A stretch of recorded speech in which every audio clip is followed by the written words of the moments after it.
Welcome to Moonlight Tales by Crawford. Please subscribe. Susan woke with a start on the penthouse couch, disoriented and confused.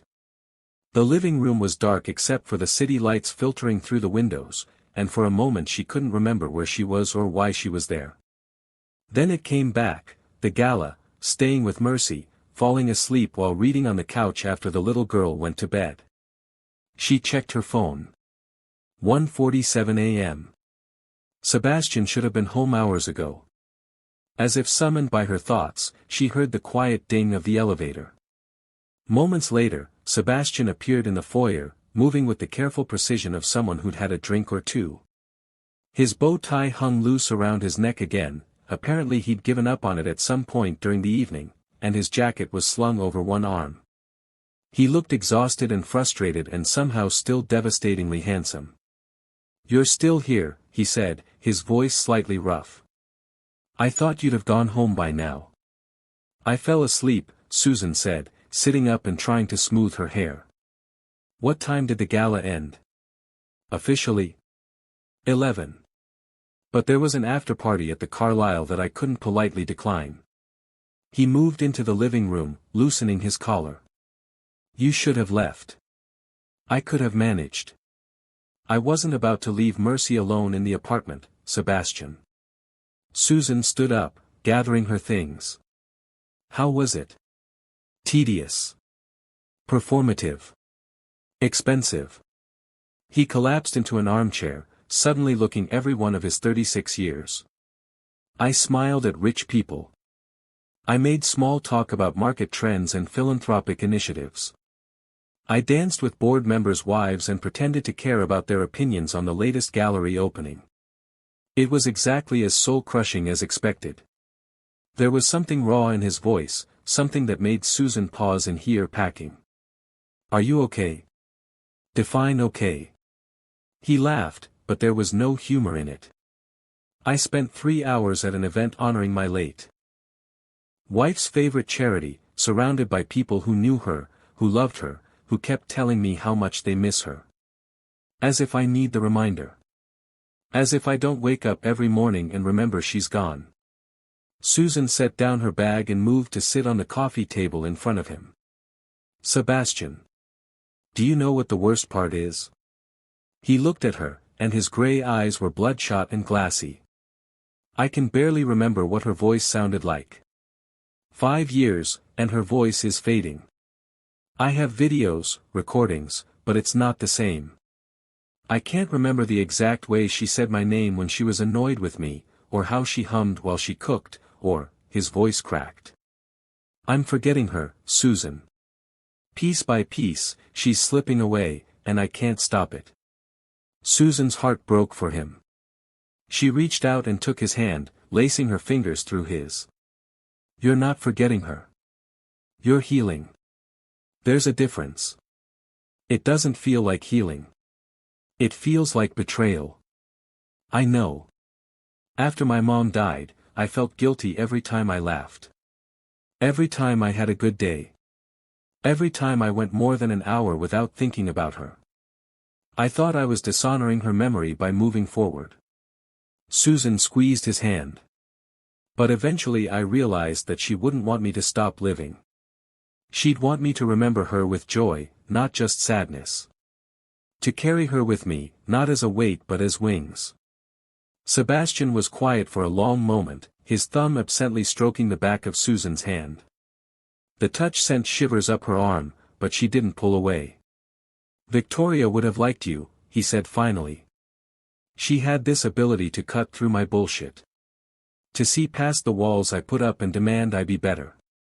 You remind me of her that way. I'm honored by the comparison. You shouldn't be. Being compared to a ghost isn't fair to you."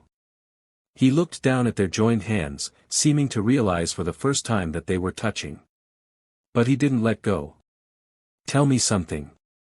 Why did you really take this job? And don't say it was for the money. You could have negotiated a settlement after what I did to you. You could have walked away." Susan considered lying, giving him the easy answer. But he'd been honest with her, vulnerably so. He deserved the same. Because I saw something in Mercy that reminded me of myself after my mom died. That desperate loneliness. That feeling of being untethered. And I thought maybe I could help her feel less alone. And me? Did you see something in me too? The question hung between them, weighted with meaning. Susan met his eyes and saw past the grief, past the walls, to the man underneath. The one who loved his daughter fiercely but didn't know how to show it. The one who was drowning in loss but too proud to ask for help. I saw someone who was trying so hard to be strong that he forgot it's okay to be broken sometimes, she said softly. Someone who needed help but would never admit it. Someone worth fighting for. Sebastian's breath caught. His free hand came up to cup her face, his thumb tracing her cheekbone. Susan. The moment stretched, electric and terrifying. Susan knew she should pull away, should remind them both of all the reasons this was a terrible idea. Boss and employee. Her job. His grief. The fact that they'd known each other for barely 2 weeks. But she couldn't move. Couldn't breathe. Could only stare into those storm-gray eyes and wonder what it would feel like to close the distance between them. Daddy. They sprang apart like teenagers caught by their parents. Mercy stood in the doorway, Mr. Fluffington clutched to her chest, her blonde curls wild from sleep. Princess, what are you doing up? Sebastian's voice was rough as he stood, crossing to his daughter. I had a bad dream. There were dragons but they weren't nice dragons, they were mean ones that didn't listen when I told them to stop. Mercy's lower lip trembled. And you weren't here and I got scared. I'm here now. Sebastian scooped her up, and she wrapped herself around him like a koala. I'm sorry I was gone so long. Did you dance with pretty ladies? A few. None as pretty as you. What about Susan? Is she pretty? Sebastian's eyes found Susan's over his daughter's head. Very pretty. Susan felt her face heat. I should go. It's late. No. Mercy's head popped up. Don't go. Will you help Daddy put me back to bed? He's not as good at the tucking as you are. I'm perfectly capable of tucking, Sebastian protested. You forget the corners. Susan does the corners right so the monsters can't get in. Susan knew she should leave. Should put distance between herself and whatever had almost happened in the living room. But Mercy's pleading eyes and Sebastian's exhausted face made the decision for her. Okay. But then I really do have to go home. The three of them made their way to Mercy's room, an odd little procession. Sebastian carried Mercy while Susan collected Mr. Fluffington and a stuffed giraffe that had apparently been abandoned in the hallway. In the bedroom, Sebastian set Mercy down on her bed while Susan turned on the nightlight and found her favorite blanket. Both of you tuck me, Mercy commanded, lying down and spreading her arms wide. I need double protection from the mean dragons. Sebastian looked at Susan helplessly, and she bit back a smile. They positioned themselves on either side of the bed and worked together to tuck the blankets around Mercy, making sure the corners were properly secured against monster invasion. Now the story, Mercy said. Daddy tells the best stories about Mommy, and Susan tells the best stories about mommies in general. You should both tell one. Mercy, it's almost 2 a.m, Sebastian started. Please. Just a short one. He sighed but settled on the edge of the bed. Susan found herself doing the same on the opposite side, the three of them creating a small constellation. Around the nightlight's glow. Your mother, Sebastian began, his voice soft, was terrified of thunderstorms. Even as a grown woman, she'd hide under blankets during lightning. But one night when she was pregnant with you, we had the biggest storm of the year. Instead of hiding, she stood at the window and talked to you. She told you all about how thunder was just the sky clearing its throat, and lightning was just nature taking photographs. Did I listen? Mercy asked drowsily. You kicked her every time there was thunder. We decided you were dancing to it. His voice was tender with memory. Your mother laughed and said you were going to be brave. Fearless. That you'd never hide from storms because you'd learn from the beginning that they were nothing to fear.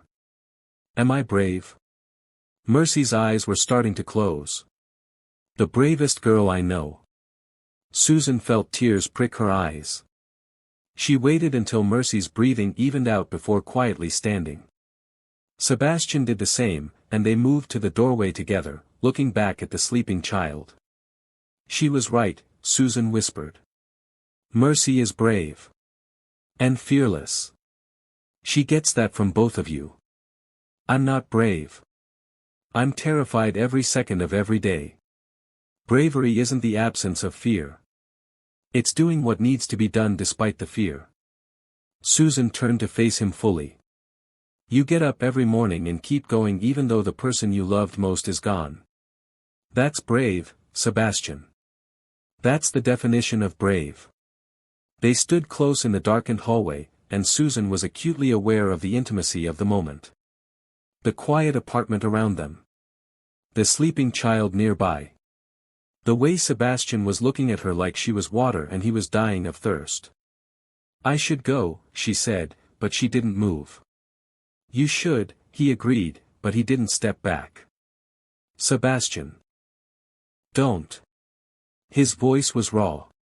Don't tell me all the reasons this is a bad idea. Don't remind me that you work for me or that I barely know you or that I swore I'd never feel this way about anyone again. I know all of that. But right now, standing here with you, I feel something I haven't felt in 5 years. What's that? Hope. He reached up and tucked a strand of hair behind her ear, his fingers lingering. Hope that maybe I'm not completely broken. Hope that maybe there's life after loss. Hope that maybe. His phone buzzed aggressively in his pocket, shattering the moment. Sebastian cursed and pulled it out, his face hardening as he read the screen. Problem? Susan asked, trying to slow her racing heart. Emergency at the Tokyo office. Security breach in our development servers. He was already typing rapidly.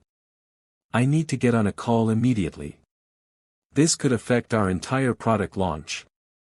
And just like that, the moment was gone. Sebastian's walls were back up, the vulnerable man replaced by the CEO who had a crisis to manage. Susan told herself she should be relieved. That almost kiss or almost whatever it was would have been a mistake. So why did she feel so disappointed? Go, she said, gesturing toward his office. Handle your emergency. I'll let myself out. Susan, he looked torn between his responsibilities and something else. Can we talk? Tomorrow? Or whenever you're free? About this? About us? There is no us, Sebastian. You're my employer. I'm your daughter's nanny. That's all this can be. Even as she said it, she knew it was a lie. They'd crossed too many lines tonight. Shared too many truths. Whatever was happening between them was more than boss and employee, more than nanny and father. It was dangerous. Complicated. Probably doomed. And Susan wanted it anyway. Susan, Sebastian started, but another urgent buzz from his phone cut him off. Damn it. I really need to take this call. Then take it. I'll see myself out. She grabbed her bag and headed for the elevator before she could change her mind. Before she could turn around and tell him that she felt it too, that hope, that possibility, that terrifying sense that her life was about to change in ways she couldn't control. The elevator ride down felt endless. Thomas was gone, replaced by a night security guard who barely looked up as Susan crossed the lobby. The November air was bitterly cold as she stepped outside, and she pulled her jacket tighter as she walked toward the subway. Her phone buzzed. A text from Sebastian, I'm sorry. For the interruption. For everything. Thank you for staying with Mercy. Thank you for everything else too. Susan stared at the message for a long moment before typing back, get some sleep, Sebastian. Tomorrow is Sunday. Spend it with your daughter. Actually be present. No work emergencies unless the building is literally on fire. Yes, ma'am. Susan. What I said earlier. I meant it. All of it. Susan didn't respond. She couldn't. Because if she did, she'd have to acknowledge that she meant it too. That somewhere in the chaos of the past 2 weeks, she'd started to care about Sebastian Pierce. Not as her boss. Not as Mercy's father. As a man. Complicated and broken and grieving, but also kind and trying and worthy of the hope he thought he'd lost. And that was the most dangerous thing of all. Sunday morning, Susan woke late to a text from her father, "The restaurant is fine. Take the day off.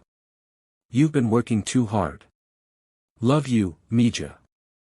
She smiled and texted back a heart emoji, then spent the morning luxuriously doing nothing. She cleaned her tiny studio apartment, did laundry, video called her sister Maya who wanted every detail about working for a billionaire. "So he's hot?" Maya asked, her face too close to the camera as usual. "He's my boss." "That's not what I asked. I asked if he's hot." Susan thought about Sebastian in his tuxedo. About the way he looked at her when he thought she wasn't paying attention. About how his hand had felt cupping her face. He's attractive. Objectively speaking. Objectively speaking, you're full of it. You like him. I do not like him. He's emotionally unavailable, workaholic, and he had me arrested 2 weeks ago. But nothing. There's no but. Susan Maria Martinez, I can see your face. There's definitely a but. Susan sighed. But he's also a really good father when he tries. And he's kind underneath all the walls. And he's grieving in a way that breaks my heart. And last night he almost kissed me and I wanted him to, and that's a problem because I work for him and this can never go anywhere and I'm setting myself up for heartbreak. Maya was quiet for a moment. Wow. Okay. That's a lot. I know. What are you going to do? My job. Take care of Mercy. Keep professional boundaries.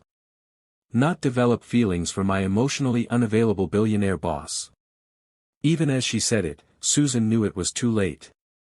The feelings were already there, taking root in her heart whether she wanted them to or not. Good luck with that, Maya said skeptically. Just, be careful, okay? I don't want to see you get hurt. I'll be fine. I'm always fine. After hanging up, Susan tried to focus on other things. She read a book. She made her mother's recipe for ropa vieja, letting the familiar smells fill her apartment. She did everything she could to not think about Sebastian Pierce. It didn't work. Her phone buzzed around 3 p.m. A text from an unknown number, but the message made it clear who it was. This is Margaret. Mr. Pierce gave me your number for emergencies. This isn't quite an emergency, but Mercy is asking for you. She wants to show you something. If you're not busy, could you possibly stop by? Susan knew she should say no. Should maintain those boundaries. She'd just been talking about. Should take the day to clear her head and remember this was just a job. Instead, she texted back, be there in 30 minutes. Because the truth was, she missed Mercy. Missed the little girl's chatter and creativity and the way she made everything feel possible. And yes, fine, she wanted to see Sebastian too. Wanted to know if last night had been real or if she'd imagined the connection between them. She changed into fresh clothes, nice jeans and a soft green sweater that Maya had once said made her eyes look stunning. Not that she was trying to look good for anyone. This was purely practical. Professional. Who was she kidding? The subway ride to Fifth Avenue felt both too long and too short. Thomas greeted her with a knowing smile that made Susan wonder exactly what Margaret had told him. Miss Mercy will be very happy to see you, he said, pressing the elevator button. She's been talking about you all day. The penthouse was surprisingly chaotic when Susan arrived. Mercy had apparently decided to build a fairy castle in the living room using every blanket, pillow, and piece of furniture she could move. Sebastian was attempting to help, but he looked hilariously out of his depth, holding up one corner of a sheet while Mercy directed him with the authority of a tiny general. "No, Daddy, that's not right. The turret needs to be higher. How are the fairies supposed to see their kingdom if the turret is too low? I'm not sure fairies care about architectural sight lines, Princess." "They absolutely do. It's in the fairy handbook." Mercy caught sight of Susan and shrieked with delight. "Susan! You came. I knew you'd come. Tell Daddy he's doing the turret wrong." Sebastian looked at Susan over the makeshift castle, and the smile on his face made her heart skip. He was wearing jeans, actual jeans, she'd never seen him in anything but suits, and a simple gray t-shirt that hugged his chest in ways that should be illegal. His hair was messy. There was a smudge of something on his cheek, and he looked more relaxed than she'd ever seen him. "I bow to your superior fairy castle expertise," he said, his eyes never leaving Susan's face. "Please, rescue me." "The turret does need to be higher," Susan said, moving into the chaos. "And I think the throne room should be over there, near the windows, so the Queen can look out over Central Park." "See, Daddy. Susan understands fairy architecture." Mercy grabbed Susan's hand and pulled her into the construction project. "Margaret said you weren't coming because it's your day off, but I knew you'd come because we're friends and friends help with important castle projects." For the next hour, the three of them worked on the fairy castle. Susan found herself laughing more than she had in months, especially when Sebastian tried to dramatically enter the castle and accidentally collapsed an entire wall. Mercy declared him banished to the Dragon Caves for his crimes against fairy engineering, and he played along with surprising enthusiasm. "The Dragon Caves are actually quite nice," he said from his banishment spot behind the couch. "Very spacious. Good natural light. I'm thinking of putting in an offer." "Daddy, you can't buy the Dragon Caves. They belong to the dragons. That's how ownership works. I could negotiate with the dragons." "Dragons don't negotiate. Everyone knows that." Watching them together, watching Sebastian fully present and engaged with his daughter, made something warm bloom in Susan's chest. This was what Mercy needed. What they both needed. Connection. Playfulness. Permission to be silly and imperfect and human. Eventually, Margaret appeared with hot chocolate and cookies. "I see the fairy revolution is going well," she said dryly, surveying the chaos. "It's not a revolution, Margaret. It's a peaceful establishment of fairy governance," Mercy corrected seriously, making the adults struggle not to laugh. They picnicked in the completed fairy castle, or at least, in what Mercy deemed the dining hall, with Mercy narrating the entire history of her fairy kingdom between bites of cookie. Susan found herself sitting close to Sebastian, their shoulders occasionally brushing, neither of them moving away. "This is nice," Sebastian said quietly, meant only for Susan's ears. "I can't remember the last time I just played. You should do it more often. You're actually pretty good at fairy architecture once you get the hang of it."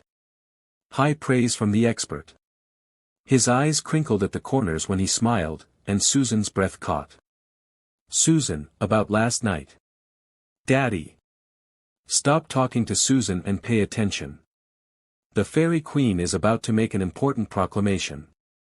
Mercy stood up in the center of the castle, Mr. Fluffington held aloft like a scepter. "I, Queen Mercy I, do hereby proclaim that Susan is now an official member of this kingdom and must come visit every day, even on weekends, because queens can change the rules and that's what I'm doing." "That's quite a proclamation," Susan said. "But I'm not sure queens can actually change employment contracts. I'm the queen. I can do anything." Mercy looked at her father expectantly. "Right, Daddy? You're the king, so you can make it happen. I'm the king now. I thought I was banished to the Dragon Caves." You've been pardoned. Now make Susan come every day. Sebastian looked at Susan, something complex in his expression. I can't make Susan do anything.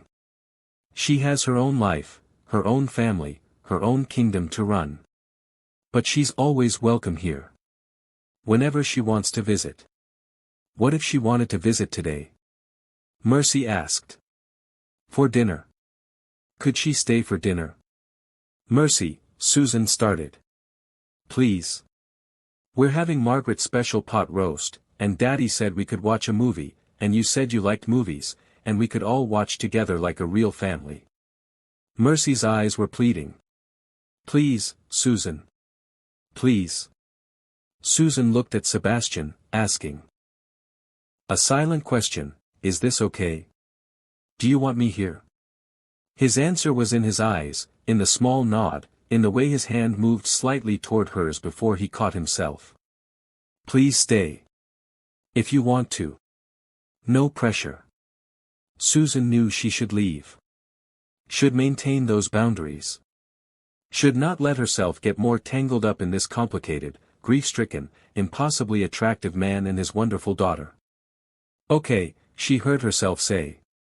But I'm helping with dinner. Queens don't get to order people around in the kitchen.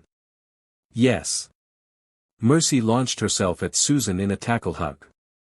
This is the best day ever. I'm going to tell Margaret we need extra pot roast because Susan eats more than she looks like she does. As Mercy ran off to the kitchen, Susan found herself alone with Sebastian in the fairy castle ruins. The late afternoon sun slanted through the windows, painting everything in gold, and Susan was suddenly very aware of how close they were sitting. Thank you, Sebastian said. For coming. For staying. For making her so happy. She makes it easy. She's an amazing kid. She is. Thanks to you. He shifted slightly closer. Susan, I need to say this before I lose my nerve. Last night, before we were interrupted, I was going to kiss you. And I've been thinking about it all day, wondering if I imagined the way you looked at me. Wondering if you felt what I felt. Susan's heart was pounding so hard she was sure he could hear it. Sebastian. I know all the reasons this is complicated. I know I'm your employer. I know I'm a mess who's still grieving my wife. I know I have no business feeling this way about you when we barely know each other. He reached out and took her hand, his thumb tracing circles on her palm. But I can't stop thinking about you.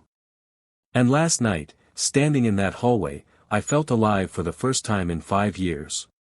Really alive, not just going through the motions. And that terrifies me, but it also gives me hope.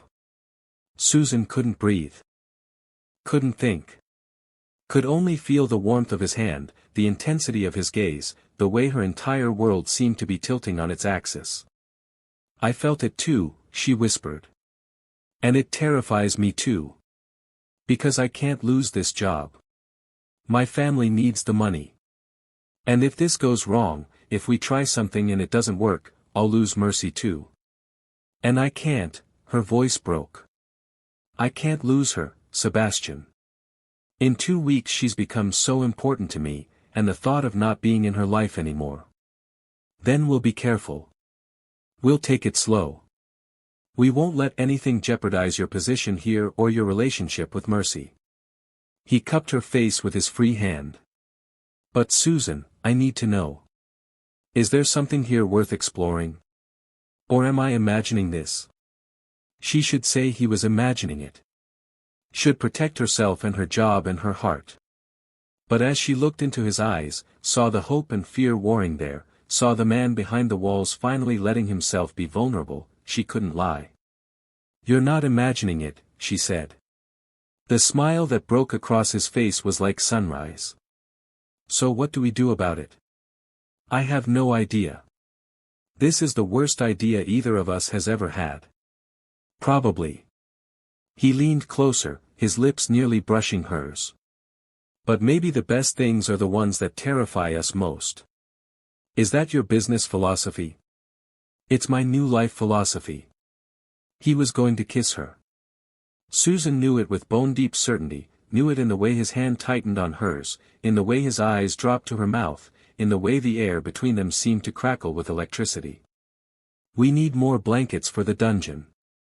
Mercy's voice echoed from down the hall. "Susan. Daddy.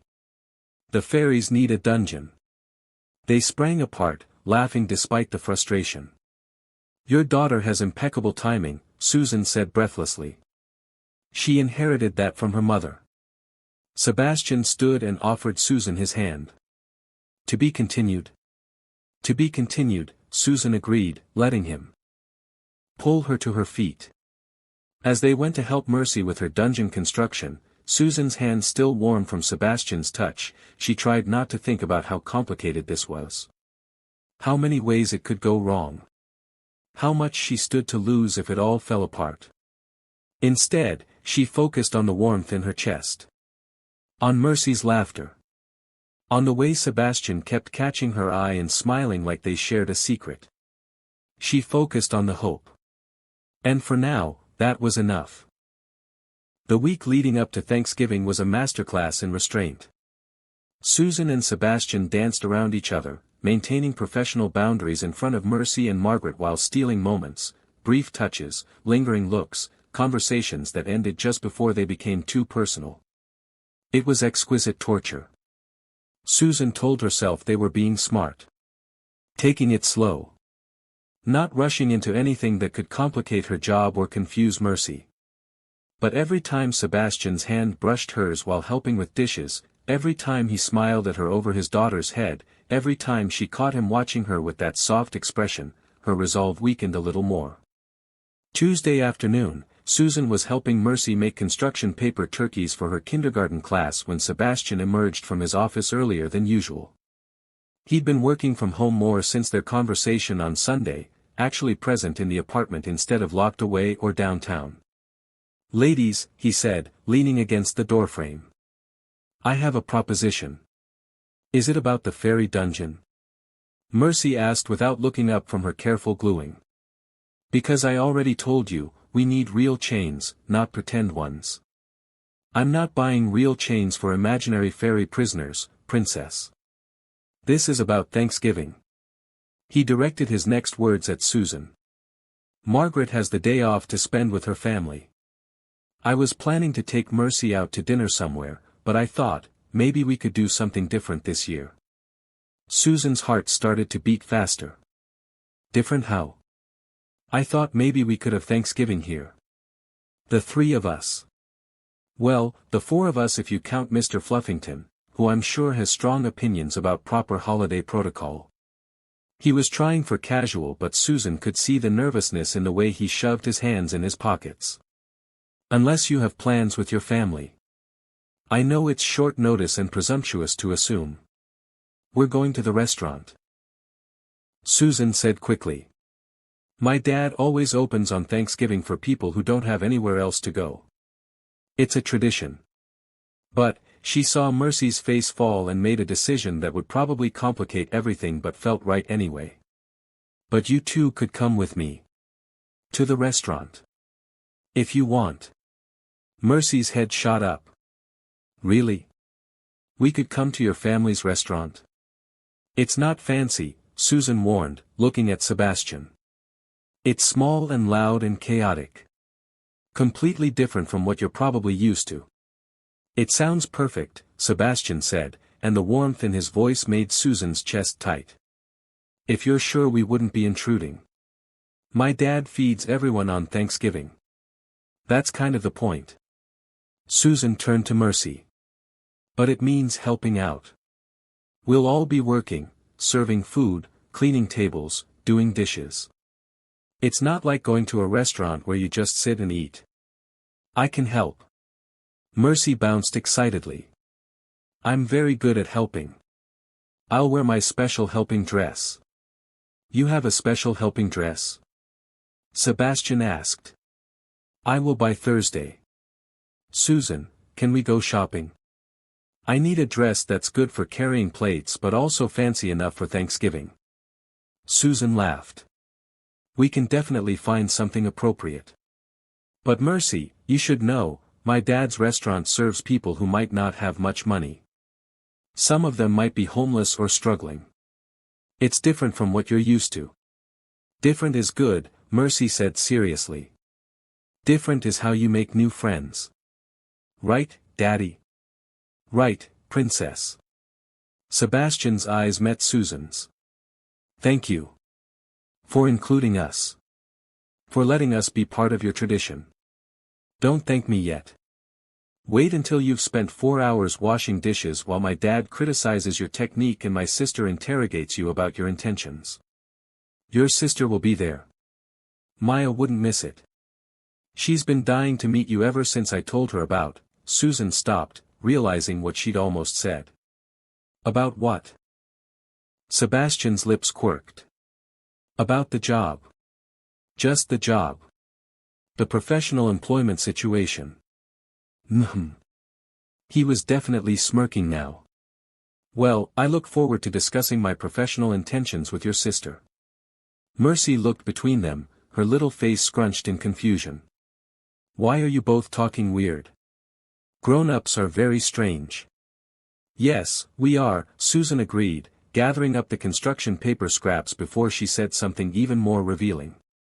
Now, let's finish these turkeys so you can terrorize your teacher with them tomorrow. Thanksgiving morning dawned cold and clear. Susan arrived at the restaurant at 6 a.m. to help her father prep, leaving Sebastian and Mercy to arrive later. The kitchen was already warm and fragrant, her father having started the turkey hours earlier. Mija. Ricardo pulled her into a hug that smelled like sofrito and coffee. You brought your boss and his daughter. Is that okay? I know it's probably weird. It's wonderful. I'm glad you're making friends. He held her at arm's length, studying her face. But Susan, be careful. Your eyes light up when you talk about this man. That's more than friendship. Poppy. I'm not blind. I see how you are. I also see the danger. He's your employer. He's a grieving widower. He has a child you become attached to. If this goes wrong. I know. I know all of that. Susan moved to start chopping vegetables, needing something to do with her hands. But Poppy, what if it doesn't go wrong? What if it goes right? Ricardo was quiet for a moment, the only sound the rhythmic chop of his knife. Your mother used to say that the biggest risks bring the biggest rewards. But she also said that before you take a risk, you should make sure you can survive the fall. Can I survive it? That's not a question I can answer for you, Mija. Maya arrived an hour later, exploding into the kitchen with her usual chaos. She took one look at Susan's face and dragged her into the walk-in cooler for privacy. Okay, spill. What's happened since we talked on Sunday? Nothing's happened. We're taking things slow. Taking things slow is code for I'm desperately trying not to jump his bones, but it's getting harder. Maya crossed her arms. Susan, I love you, but you're a terrible liar. What's really going on? Susan slumped against a shelf of vegetables. I think I'm falling for him, Maya. And it's terrifying because it's too fast and too complicated, and I have no idea if he feels the same way or if he's just lonely and I'm convenient. Has he kissed you? No. Almost. Twice. But we keep getting interrupted. By the daughter? Always by the daughter. She has a sixth sense for romantic moments. Maya laughed. That's actually kind of adorable. So what's the plan? Survive today without embarrassing myself. Keep things professional. Not let Dad or you scare him away with interrogation tactics. I make no promises on that last one. If he's going to date my sister, I need to make sure he's worthy. Maya's expression softened. But seriously, Susan. If you like him, and he likes you, maybe it's worth the risk. You haven't been this animated about anything since before Mom died. Is it that obvious? To people who love you?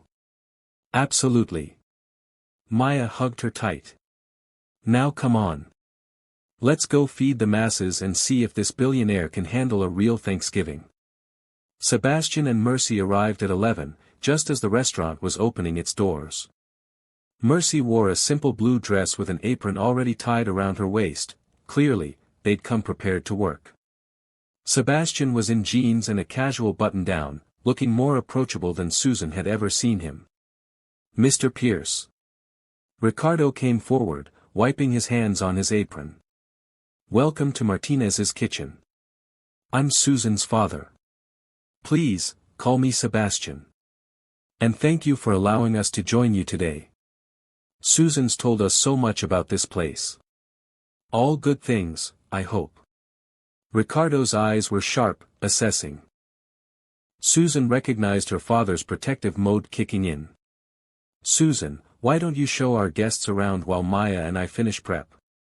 Susan gave her father a look that clearly said behave before leading Sebastian and Mercy into the dining area. It was already filling up, familiar faces mixed with new ones, people of all ages and circumstances coming together for a meal and community. It's wonderful, Sebastian said quietly, taking in the mismatched tables, the cheerful decorations, the warmth despite the worn edges. This is what Thanksgiving should be. Daddy, look. Mercy pointed to a corner where several children were coloring while their parents talked. Can I go color? After we help with lunch, Susan said. You promised to work, remember? I remember. What do I do first? Susan handed her a basket of rolls. You're in charge of bread distribution. 1 roll per person, and make sure to smile and say, Happy Thanksgiving. I can do that. Mercy took her assignment with the seriousness of a general receiving battle orders. This is very important responsibility. Mr. Fluffington will supervise. She'd somehow smuggled the stuffed rabbit along, tucked into her apron pocket. As Mercy set off on her bread mission, Sebastian stepped closer to Susan. Thank you for this. She's never been part of something like this before. Hell, I've never been part of something like this before. What did you usually do for Thanksgiving? The first few years after Victoria died, I worked through it. Pretended it was just another Thursday. Last year, we went to an expensive restaurant in Midtown where Mercy was the only child and everything was sterile and perfect and meaningless. His voice was rough. This is what the holidays should be. Connection. Community. Purpose. Well, get ready to work. My dad doesn't believe in idle hands, and Maya is probably already plotting ways to interrogate you. Bring it on. Sebastian rolled up his sleeves. Where do you need me? Susan. Put him on dish duty alongside Maya, a decision she immediately regretted when she heard her sister's opening salvo. So, Sebastian. What are your intentions toward my sister? Maya. Susan hissed from across the kitchen. What? It's a legitimate question. He's your boss. You're living in his house. Working in his house. And I need to make sure he's not taking advantage. To Sebastian's credit, he didn't flinch. My intentions are to be someone Susan can trust. Someone who respects her intelligence, her kindness, and her boundaries. Someone who will never take advantage of her generosity or her position. That's a very political answer. It's an honest one. Maya studied him for a long moment, then nodded. Okay. You can stay. But if you hurt her, billionaire or not, I will find creative ways to make your life miserable. Noted. Sebastian caught Susan's eye across the kitchen and smiled.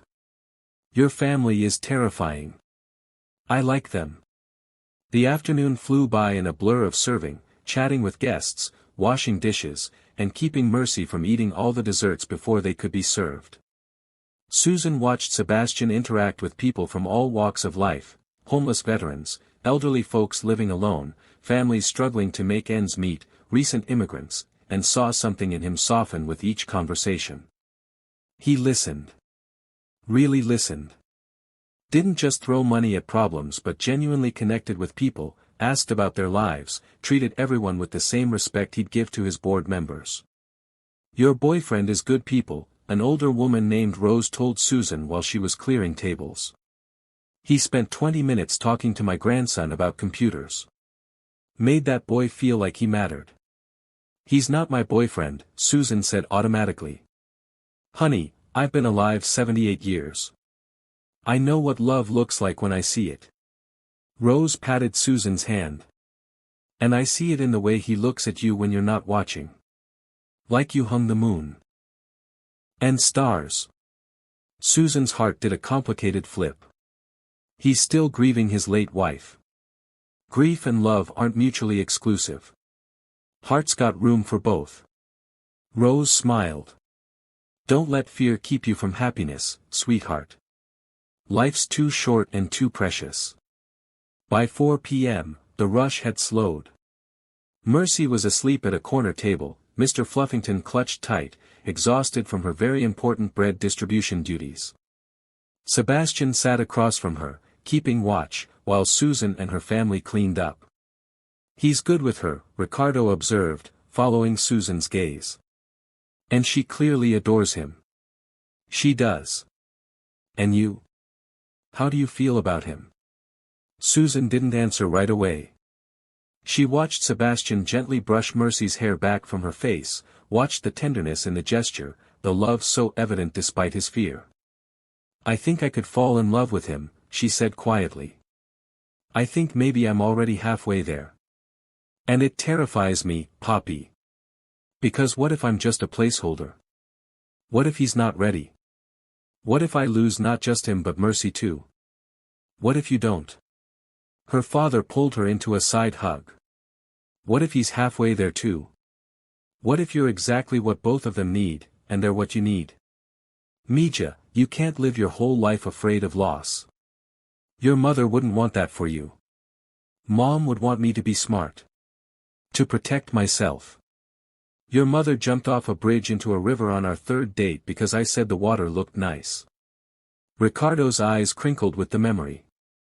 She was terrified of deep water.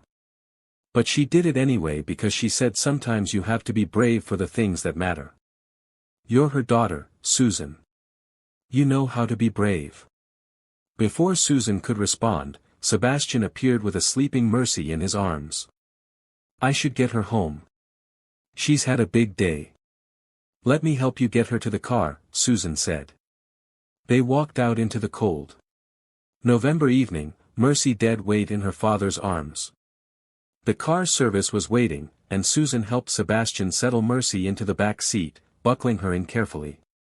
"Today was perfect," Sebastian said, turning to face Susan on the sidewalk. "Thank you for sharing it with us. Thank you for being part of it. You were really great with everyone. I meant what I said to your sister. About my intentions." He stepped closer, and Susan's breath caught. They were alone for the first time all day, the streetlights casting shadows across his face. "I know we're taking things slow. I know we're being careful. But Susan, I need you to know, this isn't casual for me. You're not convenient or a placeholder. You're... Everything okay out here?" Maya's voice made them both jump. She stood in the restaurant doorway, clearly knowing exactly what she'd interrupted but looking unrepentant.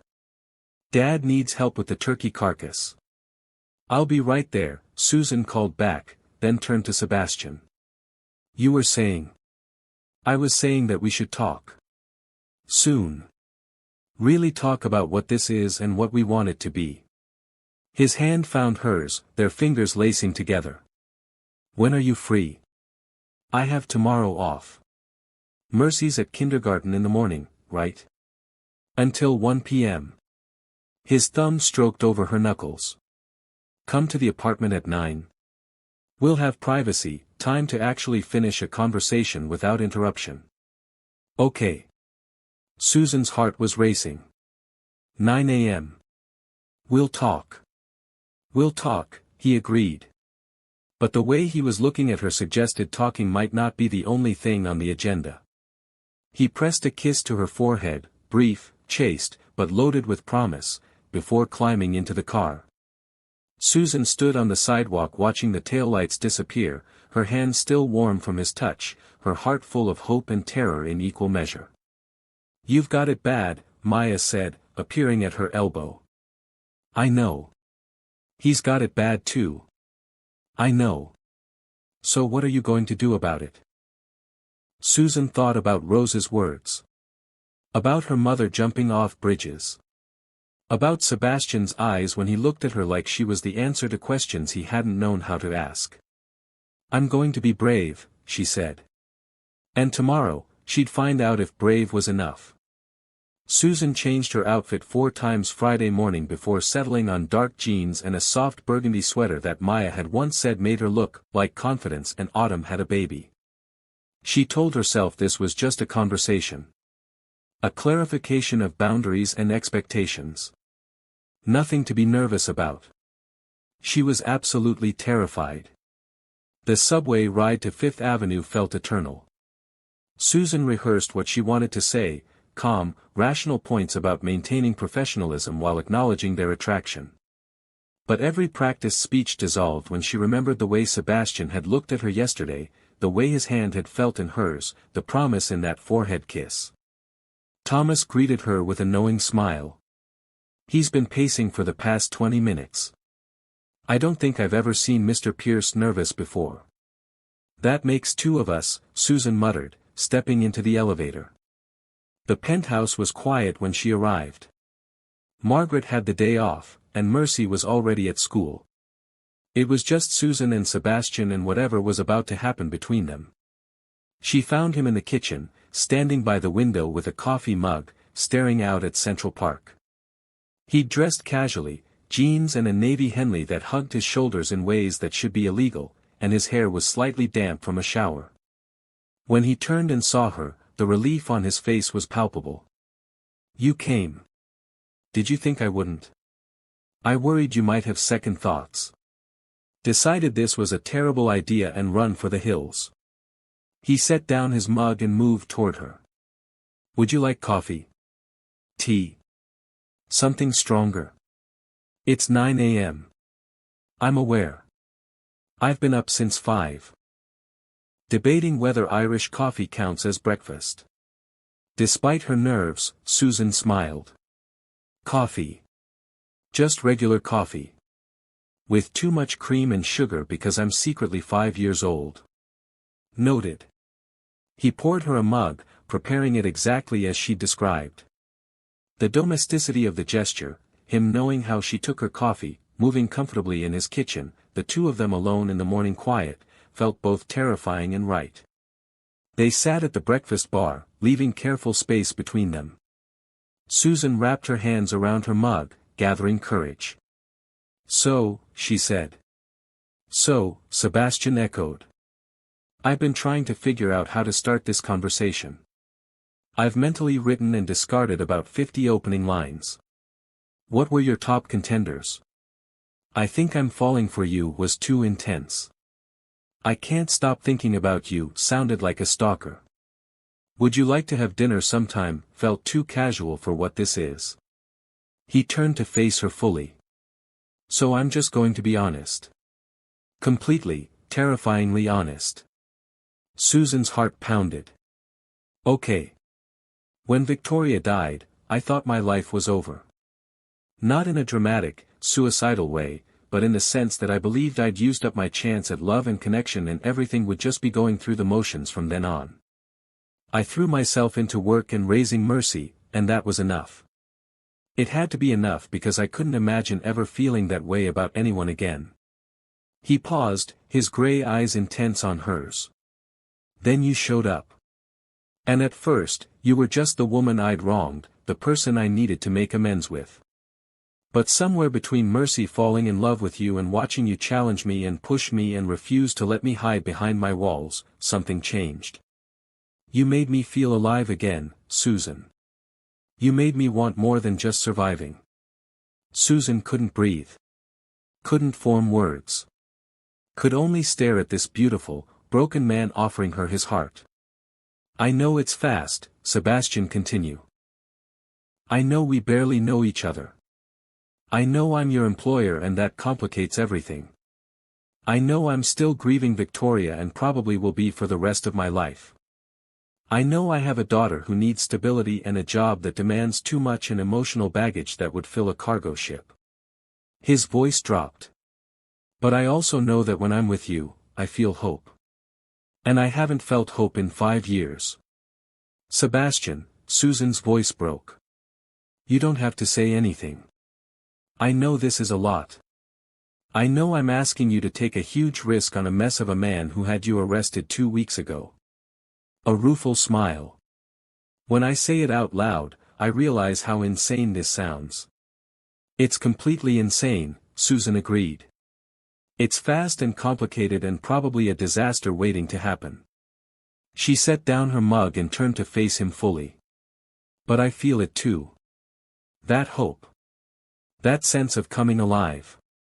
You and Mercy, you've both become so important to me so quickly, and it terrifies me because I stand to lose so much if this goes wrong. So what do we do? I don't know. I've never done this before. Susan laughed shakily. I've dated, obviously, but never someone I work for. Never someone with a child. Never someone who makes me feel like my entire world is tilting on its axis. Sebastian reached out slowly, giving her time to pull away, and cupped her face in his hand. What if we just try? Take it one day at a time. Keep Mercy's well-being as our top priority. Maintain professional boundaries where needed but allow ourselves to explore this connection. No pressure, no expectations, just possibility. And if it doesn't work? If we try and fail? Then we handle it like adults. We prioritize Mercy's stability and your job security. We stay civil and kind and make sure a failed relationship doesn't hurt the people we care about. His thumb stroked her cheekbone. But Susan, what if it does work? What if we're as good together as I think we could be? Susan leaned into his touch, her eyes closing briefly. When she opened them, she found Sebastian watching her with such tenderness that her heart ached. I'm scared, she whispered. So am I, terrified, actually. But I think you're worth being scared for. That's possibly the most romantic thing anyone's ever said to me, and it's about fear. Welcome to dating an emotionally damaged widower. I'm rusty at romance. No, you're not. You're doing fine. Susan made a decision. The same decision her mother had made jumping off that bridge, to be brave for the things that matter. Okay. Let's try. One day at a time. With clear boundaries and honest communication and a plan for if things get complicated. The smile that broke across Sebastian's face was like sunrise. Yeah. Yeah. But Sebastian, I need you to promise me something. If this starts affecting Mercy negatively, if she gets confused or hurt or if our relationship creates instability for her, we pump the brakes. She comes first. Always. Always, he agreed. I promise. And my job stays secure regardless of what happens between us. I can't risk my family's financial stability.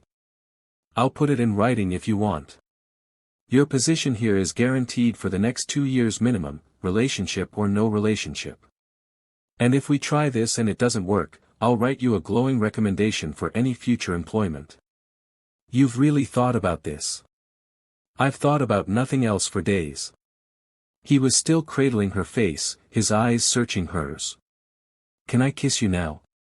Because I've been wanting to kiss you since that first night when I was a complete ass to you, and I'd really like to stop wanting and start doing. Susan laughed, the sound shaky but genuine. You wanted to kiss me the night you had me arrested? Not then, obviously. I'm an emotionally stunted workaholic, not a monster. But later, when you told me off in front of my car, I remember thinking you were magnificent when you were angry. His lips quirked. I buried that thought immediately because it was inappropriate on about 17 levels, but it was there. For the record, I thought you were an insufferable jackass. Accurate assessment. But also kind of attractive in a cold, corporate shark way. Also accurate, though I prefer distinguished to corporate shark. Don't push your luck, Pierce. But Susan was smiling, her hand coming up to cover his where it still rested against her cheek. Yes. Yes what? Yes, you can kiss me. Before we both overthink this into oblivion and I lose my nerve and... Sebastian kissed her. It was soft at first, tentative, as if he was still afraid she might vanish. Susan made a small sound and leaned into him, her hands finding his shoulders, and the kiss deepened. 5 years of grief and loneliness, 2 weeks of tension and almost moments, all of it poured into this kiss. When they finally broke apart, both breathing hard, Sebastian rested his forehead against hers. That was worth the wait, Susan finished. I was going to say, better than I imagined, but yes, also worth the wait. He pressed a kiss to her temple, then her cheek, then captured her lips again. This kiss was different, hungrier, more assured. Susan's fingers tangled in his hair, and Sebastian's arms came around her waist, pulling her closer. The sound of the elevator dinging made them spring apart like guilty teenagers. That's probably Margaret, Sebastian said, his voice rough. She sometimes comes in on her days off if she forgot something. But it wasn't Margaret who emerged from the elevator. It was an elegant blonde woman in her 60s, dressed in a designer suit, her face carefully composed but her eyes sharp. She took in the scene, Sebastian and Susan obviously disheveled from kissing, coffee mugs abandoned on the counter, the charged atmosphere, and her expression didn't change, but something flickered in her eyes. Mother, Sebastian said, and his voice had gone carefully neutral. I wasn't expecting you. That thought immediately because it was inappropriate on about 17 levels, but it was there. For the record, I thought you were an insufferable jackass. Accurate assessment. But also kind of attractive in a cold, corporate shark way. Also accurate, though I prefer distinguished to corporate shark. Don't push your luck, Pierce. But Susan was smiling, her hand coming up to cover his where it still rested against her cheek.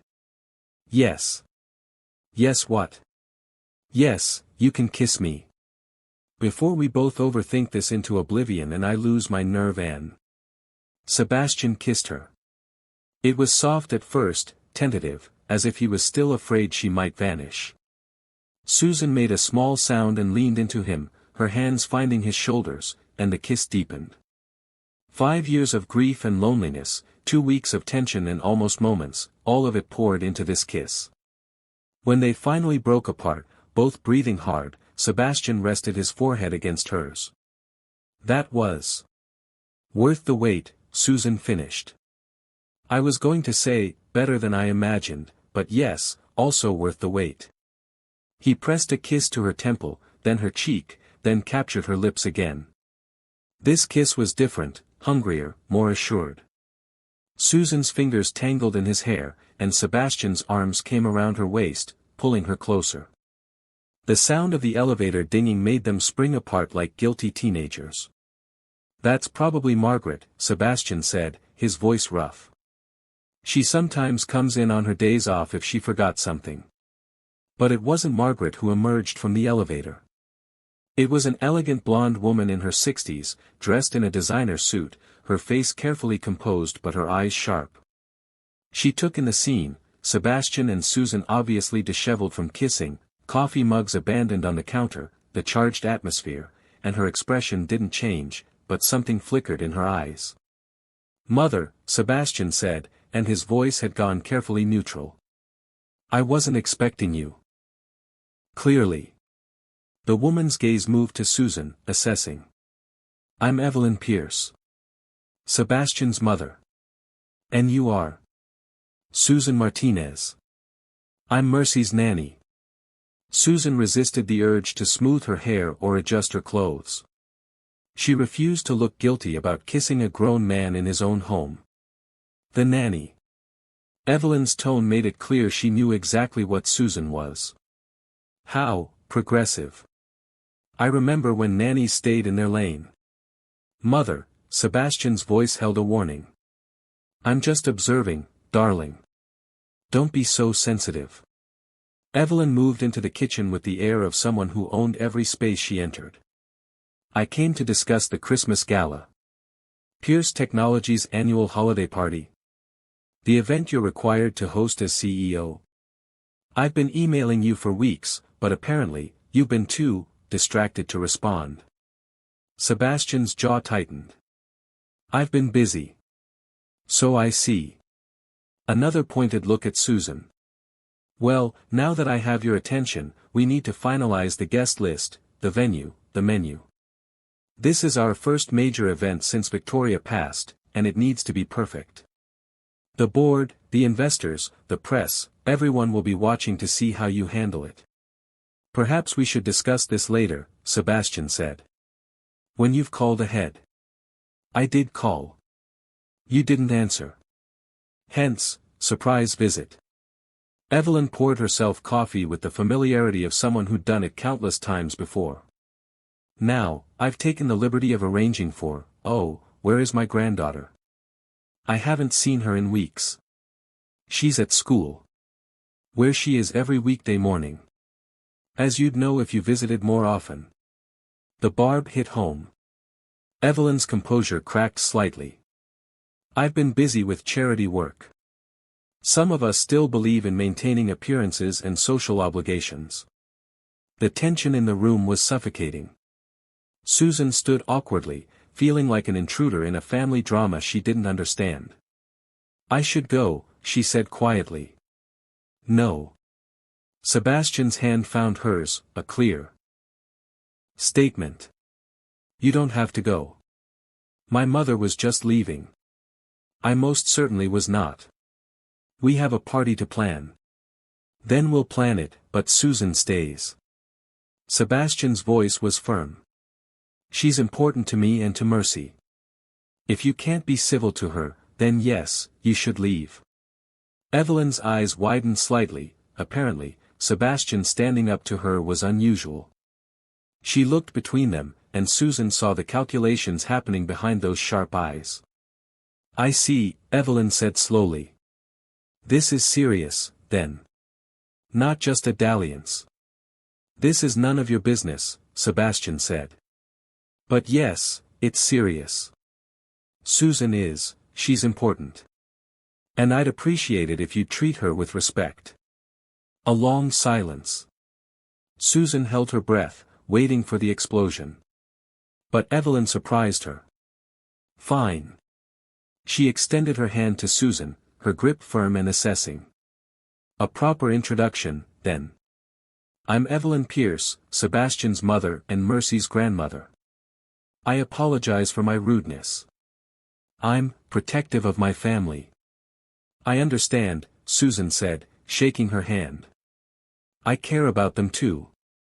Clearly. Evelyn's eyes narrowed slightly. Tell me, Ms. Martinez, what exactly are your intentions toward my son? Mother, Sebastian started, but Susan squeezed his hand. My intentions are to make him and Mercy happy if I can. To be honest and kind and present. To not take advantage of my position or his vulnerability. To put Mercy's well-being above my own feelings. Susan met Evelyn's gaze steadily. And to protect myself and my family while doing all of that. Something that might have been approval flickered across Evelyn's face. At least you're honest. That's more than I can say for the last woman who showed interest in my son. She was after his money and didn't even try to hide it. I have a job. I support my family. I don't need Sebastian's money. But you're taking it anyway. That's what he pays you, isn't it? I earn it. There's a difference. Susan felt her temper rising but kept her voice level. I work hard for every dollar I make, whether it's at the restaurant or here. And I'd appreciate it if you didn't imply otherwise. Touché. Evelyn actually smiled slightly. You have spine. Good. Sebastian needs someone who can stand up to him. He's been a martyr to his grief for far too long.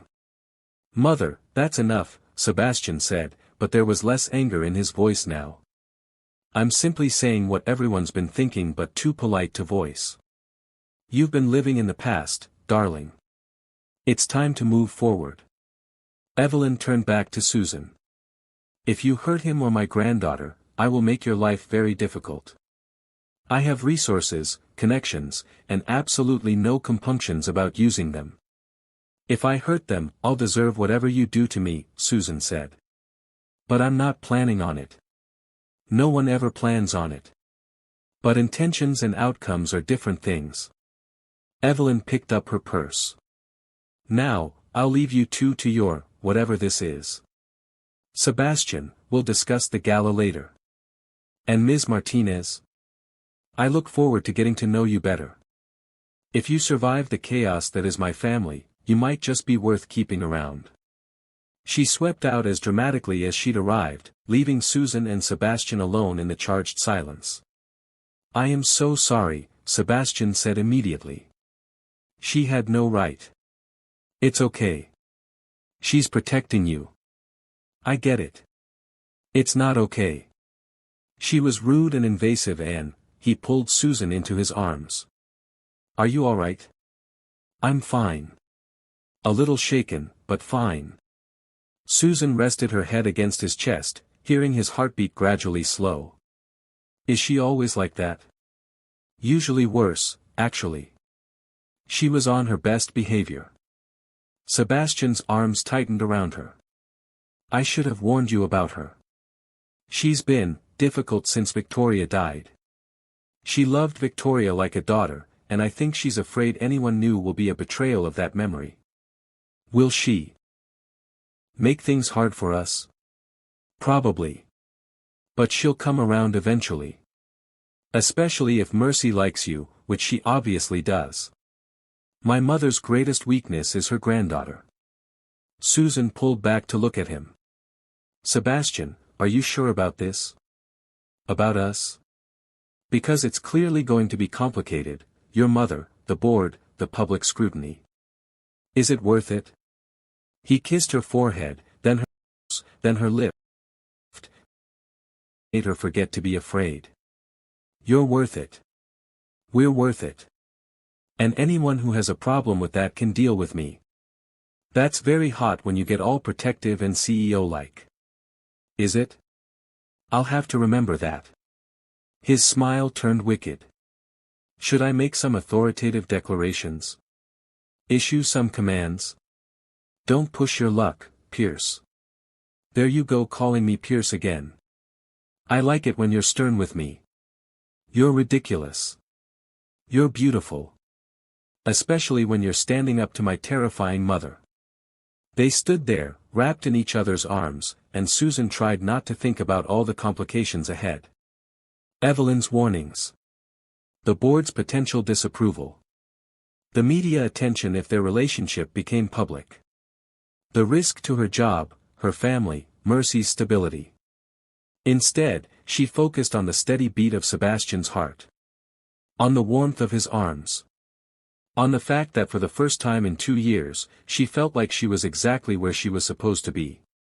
We should probably talk more, Sebastian murmured against her hair. About boundaries and expectations and how we're going to handle this with Mercy. We should, Susan agreed. But we have 2 hours before she gets home from school. 2 whole hours. His lips found her neck, and Susan shivered. Whatever shall we do with all that time? I have a few ideas. I'm listening. Susan pulled back just enough to meet his eyes. How about we stop overthinking and just be together? December arrived with the first real snowfall of the season, transforming Manhattan into a winter wonderland that Mercy declared definitely magical and probably full of ice fairies. The past 2 weeks since Thanksgiving had been a careful dance of stolen moments and growing intimacy, all while maintaining careful boundaries in front of Mercy. Susan and Sebastian had agreed to keep their relationship quiet until after the holidays. Mercy was already dealing with enough transitions, a new nanny she loved, her father being more present, the approaching anniversary of losing her mother 5 years ago. Adding "Daddy's girlfriend" to the mix felt like too much too soon. But keeping it secret was harder than either of them anticipated. "You're doing the smile thing again," Mercy announced one morning at breakfast, pointing her spoon at Susan accusingly. "The smile you do when you look at Daddy when you think I'm not looking." Susan nearly choked on her coffee. "What smile thing?" "The happy smile. Different from your regular smile." Mercy turned to Sebastian, who was trying very hard to look innocent while reading his tablet. "Daddy does it too. You both do the special smile at each other. Are you in love?" Sebastian's coffee mug stopped halfway to his mouth. "Mercy. Because Margaret says when people do special smiles at each other, it means they're in love. And she says you should just kiss already and stop being weird about it because everyone can tell and we're all waiting." "Margaret said that?"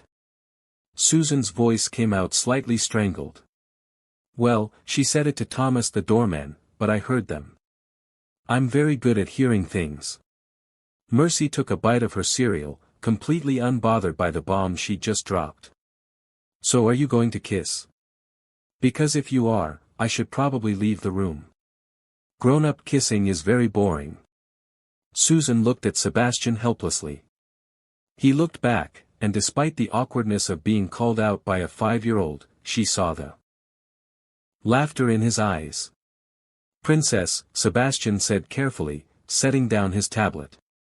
"Susan and I are friends. Good friends. And yes, we care about each other very much. But we wanted to wait to talk to you about anything more until we were sure." "Until you were sure I'd be okay with it?" Mercy interrupted. "Because I'm okay with it. Very okay. Actually, I think it's a great idea. Then Susan could live here all the time and we could be a real family like Emma in my class who has a mommy and a daddy and a dog named Pickles." Susan's heart clenched. "Sweetheart, it's not that simple." "Why not?" "You like Daddy. Daddy likes you. I like both of you. That's 3 people liking, which is a majority. We learned about majorities in school." "That's not quite how relationships work," Sebastian said gently. "It's not just about liking each other. It's about making sure everyone's ready, that we're doing what's best for you. What's best for me is having a mommy again." Mercy's voice was suddenly small, vulnerable. "I don't remember my real mommy very much. Just little things. But I remember Susan every day. She tucks the corners right and knows all the stuffed animals' names and doesn't get mad when I ask a million questions. She's like a mommy already. Why can't she just be my actual mommy?" The room went silent. Susan felt tears prick her eyes, and when she looked at Sebastian, she saw his own struggle to maintain composure. "Oh, baby," Susan said, moving to crouch beside Mercy's chair. "I'm so honored that you feel that way. And I love you so much, you know that, right? But becoming someone's mommy is a really big thing. It takes time. And it doesn't mean your real mommy wasn't important or that we're trying to replace her." "I know that," Mercy said with the exasperated patience of a child explaining something obvious. "I can have 2 mommies. One in heaven and one here. Hearts can grow bigger. Margaret told me." "Margaret tells you a lot of things," Sebastian said dryly. But his voice was thick with emotion. "Mercy, what Susan and I need you to understand is that we're taking things slowly because we love you. We want to make sure that whatever happens, you're safe and happy and never confused or hurt. But I won't be hurt if you're together. I'll be happy." Mercy looked between them. "Unless you don't want to be together. Do you not like each other that much?" "We like each other very much," Susan said, catching Sebastian's eye. They'd talked about how to handle this conversation, but apparently Mercy had decided to accelerate the timeline. "Your dad and I have been spending time together, getting to know each other better. And yes, we have feelings for each other. But we wanted to be sure before we told you. Are you sure now?" The question was so direct, so innocent, that Susan didn't know how to answer. She looked at Sebastian, asking a silent question, what do we tell her? Sebastian reached across the table and took Susan's hand, a clear declaration. Yes, princess. We're sure. Susan and I are, together. We care about each other. But that doesn't change anything about me being your dad or Susan being your nanny. We're just adding something new to our family. So Susan is your girlfriend? Mercy's eyes were wide. Yes. If that's okay with you. Mercy considered this with the seriousness of a judge rendering a verdict. Then she smiled, a smile so bright it could have powered the city. It's very okay. The most okay thing ever. Can I tell Margaret? She's going to be so excited.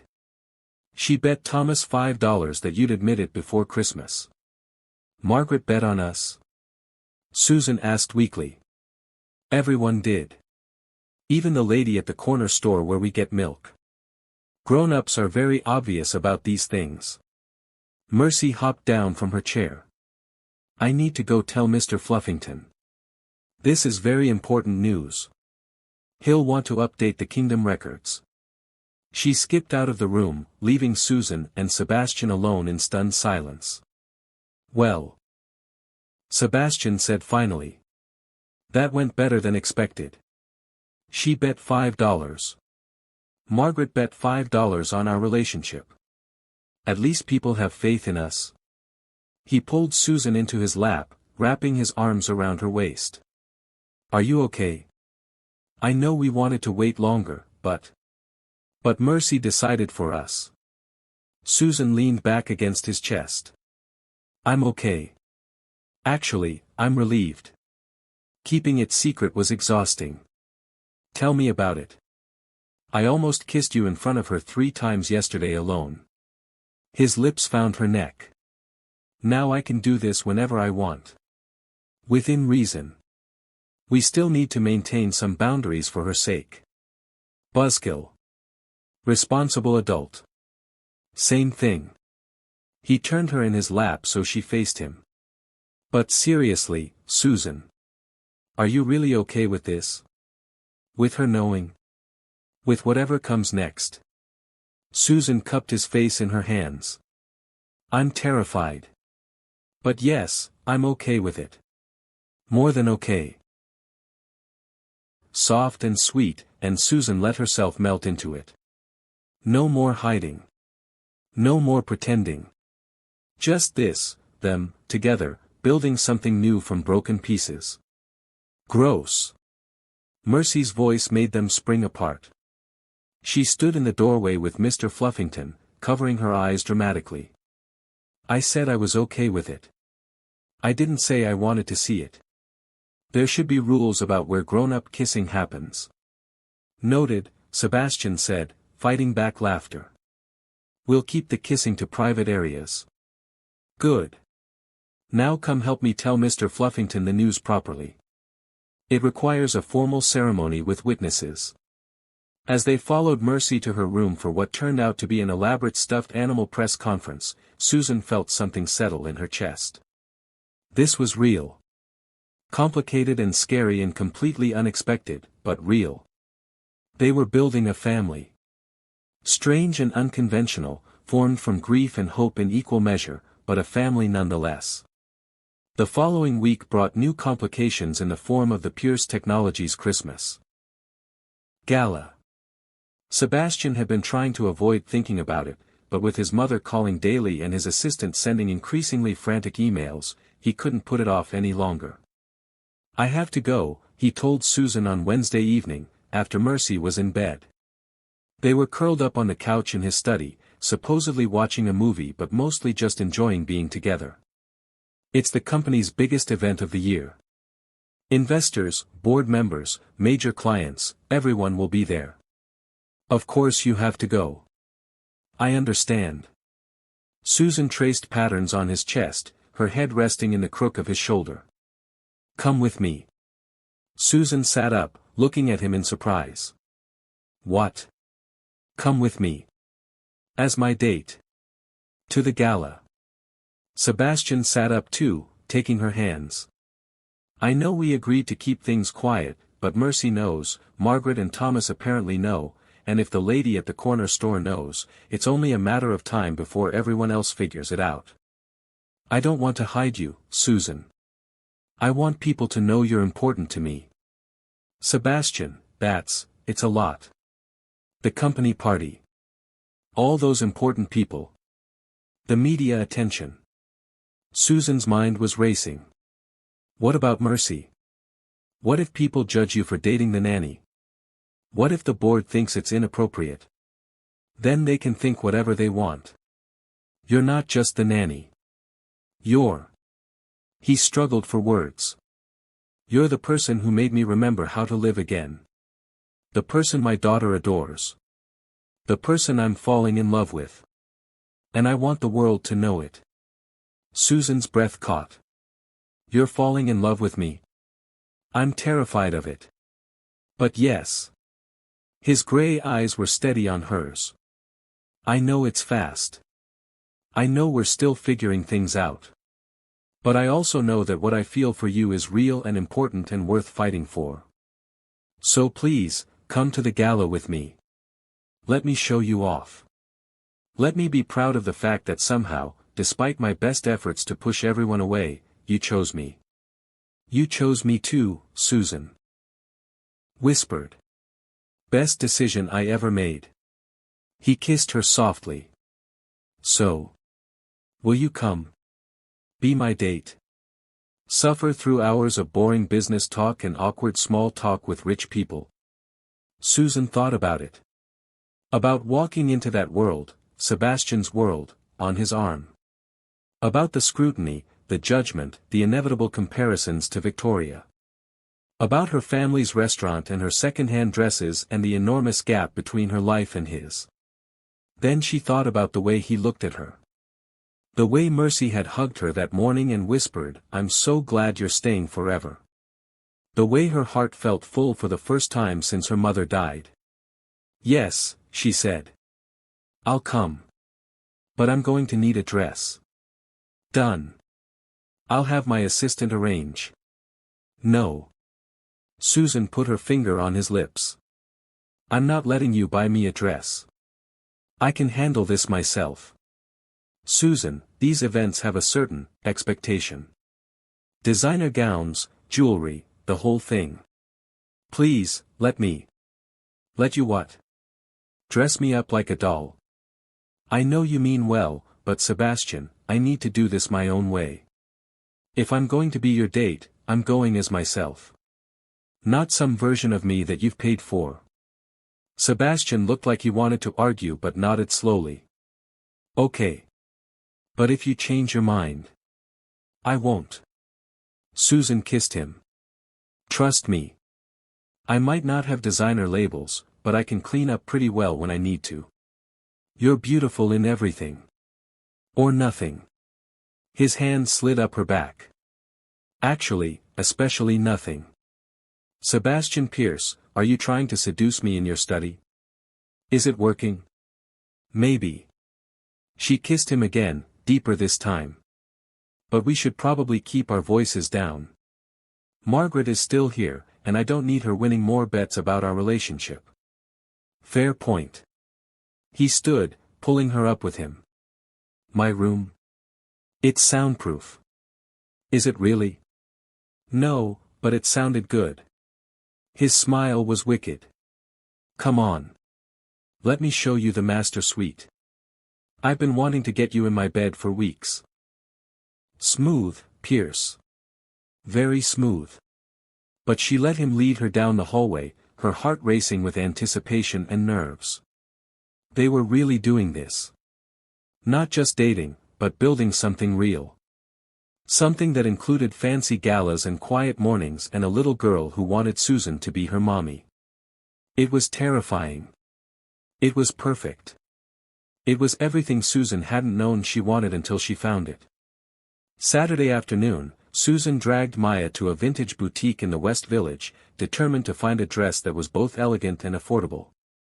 Tell me again why you won't let the billionaire buy you a dress. Maya asked, flipping through a rack of evening gowns. Because from where I'm standing, that's what billionaire boyfriends are for. He's not okay, fine, he is my boyfriend. That's still weird to say. Susan pulled out a black dress, considered it, put it back. But I'm not dating him for his money. If I let him start buying me things, it changes the dynamic. Makes it transactional. Or it makes it like he wants to spoil his girlfriend because he can afford to and he cares about you. I need to prove I can hold my own in his world. That I'm not just some charity case he's dressing up. Susan found a deep emerald dress and held it up. What about this? Too safe.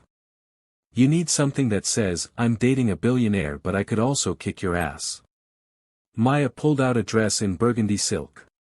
This. Try this. The dress was stunning, a deep wine color that would complement Susan's skin tone, with a fitted bodice and a flowing skirt that hit just above the knee. It was elegant without being stuffy, sophisticated without being pretentious. And the price tag, while not cheap, was something Susan could afford with her recent paychecks. That's the one, Maya declared when Susan emerged from the dressing room.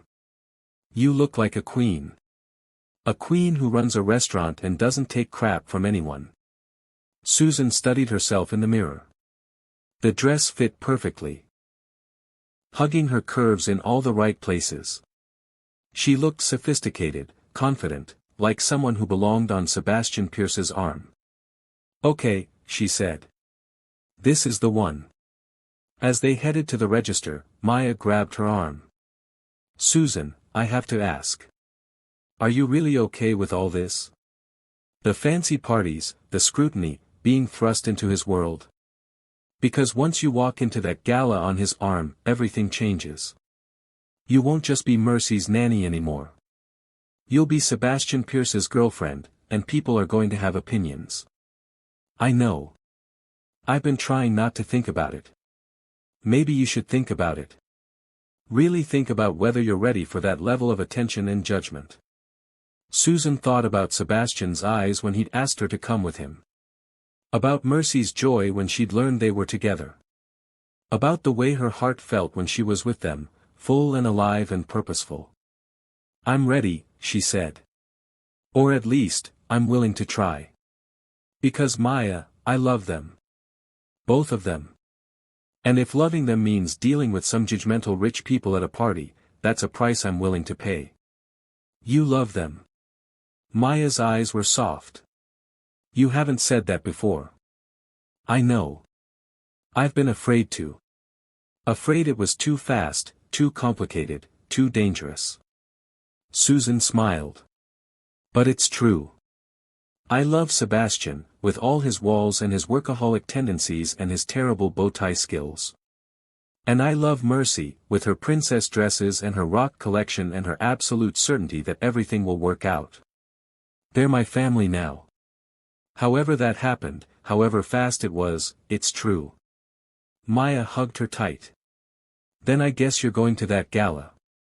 And you're going to knock everyone's socks off. Because that's what Martinez women do, we show up and we conquer. Did you just quote Mom? She said it before every shift at the restaurant. Show up and conquer, mijas. That's the family motto. Maya's voice was thick with emotion. She'd be so proud of you.